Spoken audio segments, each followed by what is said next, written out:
여러분이 모발 이식을 하게 될 때 절개법을 해야 될지 비절개법을 해야 될지 약간 혼돈이 와 있습니다. 나름대로 모발 이식을 시행하는 병원이 절개를 위주로 하는 병원과 비절개 위주로 하는 병원이 많이 분리가 되어 있는 느낌입니다. 그러면 도대체 어떤 것을 선택해야 될지 환자로서는 각자 유리하게 말하는 의사 선생님 말을 어떤 식으로 믿어야 될지 잘 모릅니다. 그래서 제가 비절개 수술 말고 절개법 위주로 하는 병원에서 절대 말하지 않는 몇 가지의 문제점에 대해서 제가 말씀드릴까 합니다. 첫 번째, 흉터입니다. 일단은 절개법이라는 것은 후두부에 있는 모발을 채취하기 위해서 거기에 있는 후두부 피부를 떼게 되는 것을 절개법이라고 하는데요. 3,000모 정도 떼는 데에서는 문제점이 없습니다. 그 정도는 충분히 후두부가 가지고 있는 유격이 있기 때문에 떼내도 흉이 크게 남거나 문제점을 일으키지는 않습니다. 그렇지만 그 이상을 떼야 되는 대량의 모수가 필요하게 되면 4,000모, 5,000모 견적도 받아보실 수가 있습니다. 그러는 경우 그 절개를 하는 병원에서 4,000모, 5,000모도 절개로 가능하다는 얘기를 하시게 됩니다. 그러면 4,000모, 5,000모도 뒷머리에서 그렇게 뗄 수 있을까요? 제가 보기에는 이제까지 저도 10년 이상 절개법을 시행을 했기 때문에 잘 아는데 4,000모까지는 겨우 맞출 수가 있지만 5,000모까지 하는 병원이 만약에 절개법을 할 수 있다면은 그건 굉장히 무리하게 모발을 떼어내는 거라고 봐야 됩니다. 일단은 5,000모를 떼면 그만큼 후두부 피부를 많이 떼내야 되는데요. 떼내는 것만큼 다시 꿰매면 상관없지만 그만큼 많은 피부를 떼내야 되기 때문에 잡아당겨서 꿰매는 것이 상당히 무리가 따르게 됩니다. 인체의 피부가 그렇게 무슨 고무줄도 아니고 떼낸 것만큼 쫙 잡아당기면 다시 잡아당겨집니까? 그렇지 않습니다. 그 나름대로 그런 유격이 부족하게 되는 피부인 경우는 아무리 잡아당겨도 따라오지는 않습니다. 그렇게 되면 어떻게 될까요? 무리하게 잡아당겨서 일단은 꿰매려고 의사선생님이 노력하는 가운데서 피부가 그걸 버텨내지 못하고 피부가 괴사를 일으킵니다. 혈관이 제대로 돌지 않기 때문에 무리하게 당기는 그 자체가 스트레스가 되기 때문에 혈관이 돌지 않아서 피부 괴사가 일어나는 일들이 벌어지게 됩니다. 그렇게 되면 어떻게 될까요?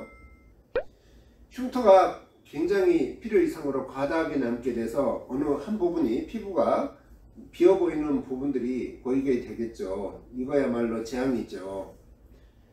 그래서 제가 말씀드리지만은 무리하게 떼는 4,000모 이상을 넘어가는 그런 무리하게 떼는 절개법을 시행하는 병원에서는 가급적 그런 말에 응하지 않으셨으면 좋겠습니다. 그건 굉장히 무리가 따르는 어떤 재주가 있다 하더라도 피부를 많이 떼내고 그걸 꿰매는 그런 것들은 의사의 기술이 아니라 무리하게 떼냄으로써 있을 수 있는 재앙에 가까운 흉터가 있을 수 있다는 것을 명심하시기 바랍니다. 다행히 그 잡아당기는 것만큼은 약간의 그 흉터가 남는 것은 그런대로 괜찮지만 그쪽이 꿰매지지 않아서 그쪽이 크게 비게 되면 보이기 싫은 큰 흉이 남게 될 수 있는 부담을 안게 되는 겁니다. 두 번째는 뒷머리를 자름으로써 있는 그 감각의 무딤이 생길 수 있다는 겁니다. 감각신경이 목에서 위쪽으로 올라가게 됩니다. 머리에서 바로 그냥 감각신경이 나오는 것은 아니고요. 뇌에서 바로 나오는 것은 아니고 일단은 목에서 위쪽으로 올라가는 그런 감각신경이 작용하게 되는데 우리가 후두부 이쪽을 절개함으로써 이쪽으로 올라가는 감각신경이 자동적으로 잘라지게 되는 일들이 벌어집니다. 그렇기 때문에 정수리라든지 옆머리 이쪽, 뒤쪽 전체가 조금 먹먹해지고 내 살이 아닌 듯한 느낌이 오게 됩니다. 대부분 그런 감각신경들은 시간이 지나면 6개월 정도면 회복을 할 수 있다고 되어 있습니다. 그러나 그건 이론적인 문제고요. 그런 감각신경이 어느 부분이 큰 신경으로 되어 있는 어떤 부분들이 잘라지게 되면 생각보다는 옛날만큼 회복되지 않는 경우가 많이 있게 됩니다. 그렇게 되면 1년이 지나도 그게 회복되지 않고 먹먹한 기분이 그대로 남게 됩니다. 절개법이 가지고 있는 나름대로 한계입니다. 잘 회복이 되면 문제가 없지만 5명 중에 1명 정도는 제대로 회복되지 않아서 평생 뭔가 먹먹하고 내 살이 아닌 듯한 느낌으로 살 수 있는 확률이 있다는 겁니다. 세 번째, 우리가 절개법을 시행하는 병원에서 특히 강조를 하는 것이 비절개법은 생착률이 낮다, 그런 얘기를 많이 하면서 절개법이 유리하다는 것을 강조를 많이 합니다. 저도 그 말에 속아서 10년 동안 절개법 수술이 좋다라는 것을 강조하고 살았습니다. 그래서 나름대로 지금 제가 비절개법만 5년 동안 지금 제가 시행을 하고 있는데, 제가 더 빨랐을 수도 있는 그런 시기를 1, 2년이 늦었던 것 같습니다. 제가 절개법을 한 10년 이상 시행을 하고 이어서 제가 비절개법을 들어가서 생착률을 비교를 해본 결과 별로 차이가 없거나 오히려 어떤 면에서는 비절개법이 더 생착률이 우수하다는 것을 알고 제가 마음속으로 깜짝 놀랐습니다.